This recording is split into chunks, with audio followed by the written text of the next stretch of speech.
Donald Trump has apparently been paying attention to the NFL draft and has a new favorite football player, just coincidentally was number 2. Here he is talking about him. I was watching the other night the NFL draft, can you believe it? And it was the second draft choice. And he gets out, Bosa. And he gets out he's gonna be a great player from Ohio State. And he's a MAGA fan. He loves Trump, he loves MAGA. I'm gonna push past how angry the terminology they're using. Make America great again. He loves MAGA. Anyway, we have got Rick Strum of TYT Sports here. So, hello, Jonathan. Hello, Nick Bosa. Why is it that he went to the number 2 and is focusing on Nick Bosa? What have you discovered about Nick Bosa? Well, I mean, there is merit when he says he's a MAGA fan. That's 1,000,000% true. The reason that we don't see a lot of tweets from Donald Trump when it comes to black athletes is because he hates them. That is also deemed with the word, as Samantha Bee said in her White House Correspondents' Not Dinner, it's racist. So, going back to and like, look, it was great. It was phenomenal. If you haven't seen it, go to the DVR or whatever the hell you have at home that you can afford, obviously. So here's my thing with this. The Golden State Warriors, right? He disinvited them. They already weren't going. He goes after Colin Kaepernick. He goes after anybody. Speaking of, Colin Kaepernick was one of the guys that Nick Bosa went after, calling him a clown, along with the dumb racist rhetoric of Jay-Z being trash, Beyonce's music is trash, and Black Panther being the worst Marvel movie of all time. There's a pattern here, and it falls in line with Donald Trump. Come on. I mean, The Incredible Hulk. Come on, I love Edward Norton, but come on. Well, I mean, Incredible Hulk is green, so I assume that that's okay probably a no-go as well. Okay, I've only seen one of the movies that you guys just mentioned. It's fine. But just to point out how they're so disingenuous. What happened to stick to sports? So true. That's what Laura Ingraham says. That's what everybody behind Trump has been saying. Shut up and dribble. That's what he's been saying, right? Stick to sports.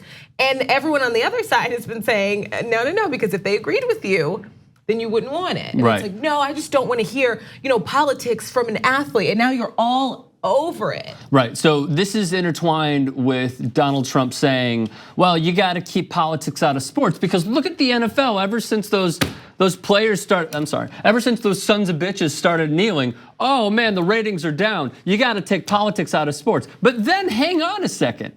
Nick Bosa is a MAGA fan, so we could talk about politics and sports. It's a microcosm of the sheer hypocrisy of Donald Trump's presidency. Yeah, and Nick Bosa is not just a MAGA fan; he's a little racist. Okay, totally. There are just a lot of, you can't be like a little racist or a lot of racist. It's right. But it's gross. He's not simply a MAGA fan, which I mean, I guess same thing. I guess. Yeah, I get like.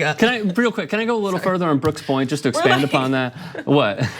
Damage report with John Ederola. We both keep interrupting him. Sorry. What's on?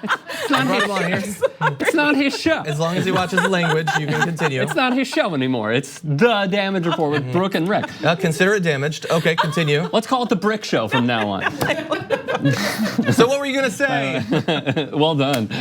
Okay, in that case. All right, so look here, real quick. He liked his friends' posts, who are white people, that use the N-word freely in hashtags and also put hashtag rape and pillage. Like, these are things that Nick Bosa is down with and condones.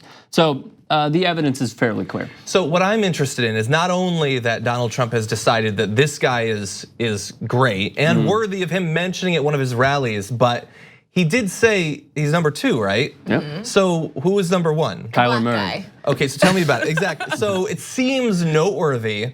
And is he better? Is he considered that he's going to have a better career? Not comparable, because they're 2 different positions. Okay. Kyler Murray's playing the most important position in the National Football League, maybe in all of sports, which is quarterback. You dictate almost everything. He also got drafted, right, into the MLB. Very much so. He's the first player ever. This is in sports history.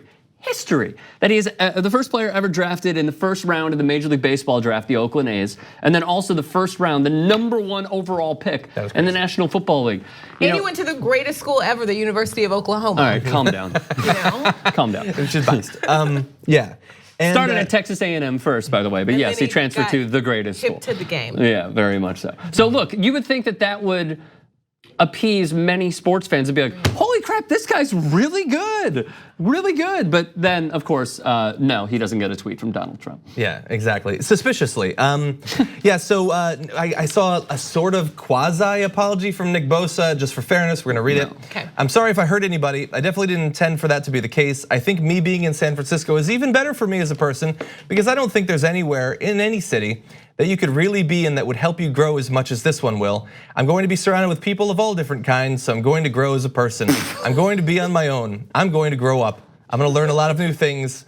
It's exciting. Can we just leave that up really quick because just two things about it just bother me so badly. Yeah. I'm sorry if I hurt anybody. That is probably Not my an number apology. one. It's not an apology. pet peeve. Yes. It's not an apology. Yes. And then also, I'm gonna be surrounded with people of all different kinds, even though people, lots of Americans would like you to think it's not what it is, but you live in America, you already are surrounded with people of all different kinds. That's why your president is so mad every day. Right. Yeah. So, this is so stupid. I feel bad for the people of San Francisco.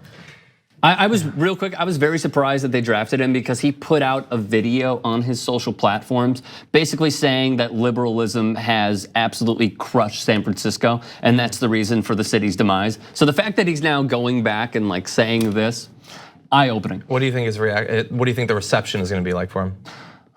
Look, man, Michael Vick was welcomed back and he sent dogs to their death sentence. So if you win, it really doesn't matter in sports. That's literally all that matters. Yeah. Yeah. Yeah. Are you you cover sports? I mean, you want athletes to be great and everything. Are you hoping that his career sucks? No. I'm just curious. No, I'm not hoping his career sucks. I'm hoping that he actually does grow as a person. It's like, oh yeah, black people are cool. Yeah. Oh yeah, liberals are actually okay.